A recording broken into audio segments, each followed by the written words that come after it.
tepi Sungai Kuning kuno seseorang membawa tali, seseorang menarik rantai.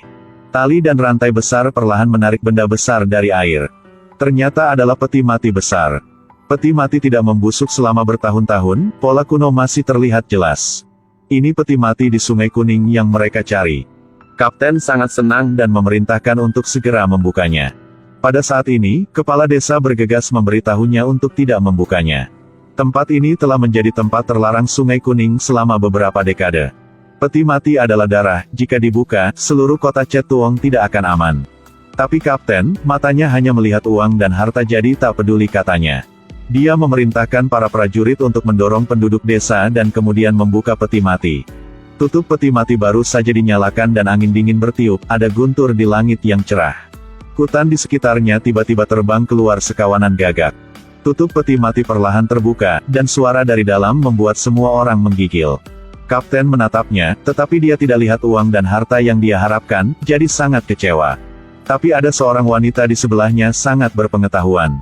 Dia mengatakan bahwa paku di tubuh adalah paku emas Tibet kuno yang legendaris, itu tak ternilai harganya. Setelah mendengarkan ini, kapten dengan tidak sabar mengulurkan tangan untuk mencabut paku emas. Pada saat itu, 3 monster tiba-tiba muncul dari Sungai Kuning. Semua monster dirantai dengan rantai besi, tetapi mereka sangat gesit, bahkan pedang pun tidak bisa melakukannya. Mereka dengan ganas menyerang orang-orang di tepi sungai. Dalam sekejap, di tepi Sungai Kuning, darah mengalir seperti sungai. Monster itu bergegas menuju kapten, tetapi ditarik oleh rantai besi. Ketika dia sombong, dia tidak tahu bahwa di peti mati di belakang, sepasang mata terbuka.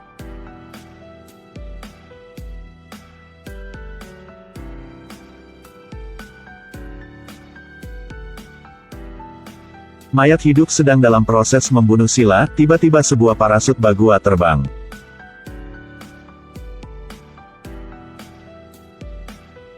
Jiusu. Jiusu dengan sihir yang kuat dan 2 muridnya bekerja sama untuk menyegel mayat itu kembali ke peti mati. Dia mengatakan bahwa monster di peti mati darah ini adalah mayat kucing. Itu bukan manusia, itu bukan iblis, mati tapi tidak dihancur. Tuannya pernah mengatakan kepadanya bahwa peti mati harus dikubur kembali setiap 30 tahun, malam ini tepat 30 tahun. Dia menginstruksikan kedua muridnya untuk menggunakan 7 paku penyelamat jiwa untuk menutup peti mati. Besok pagi akan membawa peti mati ke tempat yang cerah di Gunung Loyang untuk dimakamkan kembali. Pada saat ini, Jiusu mengingat sesuatu. Tuanku sebutkan tentang kuku emas Tibet kuno, apakah ku ingat yang salah kan? Tidak salah, ini pasti harta yang tak ternilai harganya. Keesokan harinya, Jiusu dan 2 muridnya memindahkan peti mati ke Gunung Loyang. Dalam perjalanan mereka bertiga menderita dan bekerja keras, dan pada malam hari hujan mulai turun lagi. Mereka memutuskan untuk pergi ke penginapan untuk beristirahat. Yang membukakan pintu untuk mereka adalah seorang wanita tua yang memegang lentera merah. Jiusu mengikutinya untuk masuk. Tunggu, apakah kamu melihat wanita tua ini aneh? Jiusu berjalan di belakang, lalu menundukkan kepalanya untuk melihat wanita tua ini berjalan tanpa menyentuh tumitnya. Pasti ada yang aneh dengan ini. Ketika wanita tua dan suaminya membawa makanan, dia menyelinap melihatnya dengan cermin iblis. Pada saat ini, murid Acet setelah meletakkan peti darah dan masuk. Melihat daging di atas meja, dia mengambil sumpitnya dan hendak memakannya, tapi Jiusu berhentikan. Memakan daging tanpa anggur akan mempengaruhi rasanya, biarkan aku menikmati sedikit spesialisasi warung. Pasangan tua itu segera mengeluarkan hidangan khusus warungnya, Acet dengan cepat tidak bisa tahan lagi. Tapi bukankah begitu mudah untuk berurusan dengan Jiusu? Dia mengeluarkan 2 jimat dan 2 gadis cantik diusir. Bisa melihat wajah asli mereka, mereka ternyata iblis. Acet masih dalam keadaan terpesona. Jiusu menyayat jarinya dan mengeluarkan setetes darah, dia akhirnya bangun. Pada saat ini, dia melihat makanan di atas meja lalu muntah. Setelah itu, mereka berdua bertarung dengan iblis kucing. Dan pada saat ini wanita tua dengan wajah terdistorsi mengangkat cakarnya ke arah peti mati darah. Tapi dia dengan cepat dipukul mundur oleh tali yang diikat di peti mati. Tapi Atuong si penjaga peti mati belum menemukan petunjuknya. Jiusu memiliki firasat buruk, saat ini dia menemukan bahwa dia telah terkena skema mereka. Ketika Jiusu datang, tutup peti mati tidak bisa ditutup rapat. Atuong di atas juga terlempar ke tanah. Jiusu segera mengambil tindakan dan menutup-tutup peti mati dengan erat. Sepertinya aku tidak bisa menahannya hari ini. Saat itulah seseorang turun dari langit. Saudara laki-laki. Kakak laki-laki mengatakan dia tahu hari penguburan kembali 30 tahun telah tiba, jadi dia secara khusus datang untuk membantu. Keesokan harinya, Jiusu membawa peti mati darah ke tempat yang cerah di Gunung Loyang untuk dimakamkan kembali. Namun malam itu hujan turun dengan deras, air hujan perlahan merembes ke peti darah. Lalu peti darah meledak, mayat kucing hidup kembali. Setelah dibangkitkan, mayat kucing itu datang ke kota Chetuong. Orang-orang tidak mengambil tindakan pencegahan, satu persatu jatuh di bawah cakarnya. Setelah meminum darah seorang gadis, mayat kucing itu berubah menjadi laki-laki yang tampan. Keesokan harinya, Jiusu menerima pemberitahuannya jadi berlari ke tempat kejadian untuk memeriksa. Hanya menemukan di tanah mayat-mayat tergeletak di tanah, para pria semuanya terbunuh dan para wanita kehabisan darahnya. Jiusu memanggil orang untuk membawa orang mati dan orang terluka ke rumah sakit untuk merawatnya. Jiusu merasa aneh mengapa si mayat kucing memecahkan peti mati dan keluar begitu cepat. Tapi sekarang mereka hanya bisa mendirikan altar untuk menghancurkan mayat kucing. Jadi Jiusu dan kakaknya bekerja sama untuk mendirikan altar berkah di gunung untuk bersiap menarik mayat kucing untuk bermanifestasi. Tapi mereka tidak tahu bahwa saat ini Bichnguyet juga sedang ada di gunung. Dia pergi ke gunung untuk ambil obat untuk orang terluka dalam desa. Dia berjalan sebentar, lalu memasuki sebuah gua di dalamnya ada seseorang. Perhatikan dengan seksama, bukankah ini mayat kucing? Seorang gadis berlari terburu-buru, di belakangnya ada sesuatu yang mengejarnya. Itu bukan orang tetapi mayat kucing. Saat dia hendak menerkam Bichnguyet, lalu tiba-tiba sebuah kekuatan menariknya ke tanah. Saat itulah Jiusu melakukan sihir. Mereka menggunakan orang-orangan sawah untuk mengendalikan mayat kucing.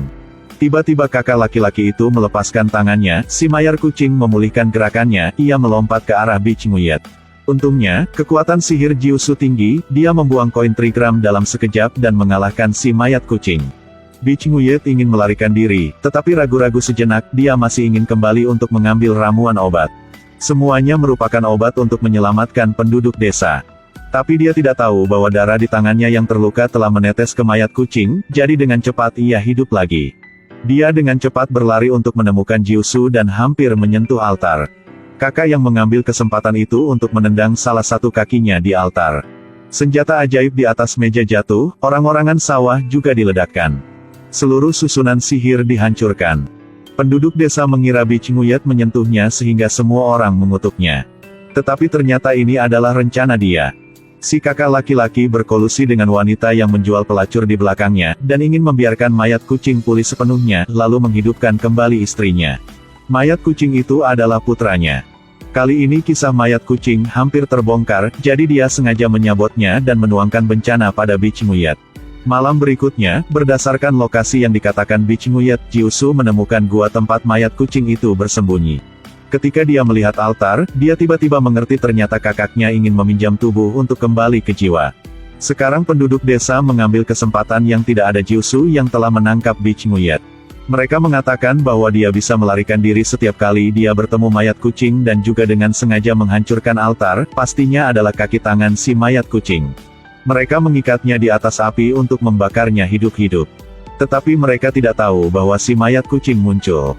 Dia mulai membunuh sila, mayat kucing membutuhkan 8 wanita dengan tubuh yin murni untuk menyedot darah mereka untuk memulihkan kekuatan sihir. Sekarang kurang 2 orang dan Bichnguyet adalah salah satunya. Ketika kelompok Jiusu kembali ke sini, mayatnya berserakan, Bichnguyet juga tersedot semua darahnya. Adapun kakak laki-laki, dia mendesak wanita itu untuk segera menemukan tubuh suara murni. Tetapi dia tertawa karena tujuan akhirnya adalah Nim Dao putrinya. Ternyata meminjam tubuh untuk memulihkan jiwa semua ditenun oleh dia untuk menipunya. Sekarang dia tidak lagi layak digunakan, wanita itu segera memerintahkan mayat kucing untuk membunuhnya. Tanpa diduga, mayat kucing itu dirangsang oleh darahnya yang adalah yang bukan yin, jadi benar-benar kehilangan kendali juga membunuh wanita itu. Malam itu, Jiusu menyuruh Nim Giao untuk bersembunyi di peti mati, lalu menyuruh murid-muridnya untuk mengunci pintu di kamarnya. Dia berencana untuk melawan si mayat kucing sendirian. Setelah beberapa saat, mayat kucing muncul, dan keduanya mulai bertarung dengan sengit. Tapi Jiusu sendiri bukan lawannya sama sekali. Para murid tidak menunjukkan hati mereka ketika mereka melihat tuannya disakiti, jadi mereka mendobrak pintu dan keluar untuk membantu. Mayat kucing itu memang sangat kuat, tiba-tiba suara meriam meledak membuat semua orang terkejut. Ternyata kapten juga datang untuk membantu dan membawa meriam. Beberapa orang bergabung untuk menghajar mayat kucing ke dalam rumah kayu. Kapten memberi perintah untuk menembakkan meriam, menyebabkan seluruh rumah meledak. Dia sedang bersenang-senang, mayat kucing melompat keluar dari reruntuhan, dia tidak terluka sama sekali. Pada saat ini Jiusu juga melantunkan mantra. Mengkomunikasikan 3 rantai matahari, bulan, langit dan bumi, para dewa dengarkan aku. Jangan tuan, ini mantra terlarang Mao Jia. Jika tidak dapat mencapai sang jalan, maka kita harus melawan kehendak Tuhan. Pada saat ini, istri kapten berlari dengan paku emas Tibet kuno. Mayat kucing merasa tidak baik, dia berbalik dan mau melarikan diri. Jiusu memukulnya dengan paku emas. Guntur surgawi tak terlihat. Film ini berjudul The Legend Return 2, merupakan penghargaan untuk genre film zombie Lam Chan'an. Kru juga penggemarnya, mereka berusaha untuk mencapai tingkat yang sama dengan film Lam Chan'an.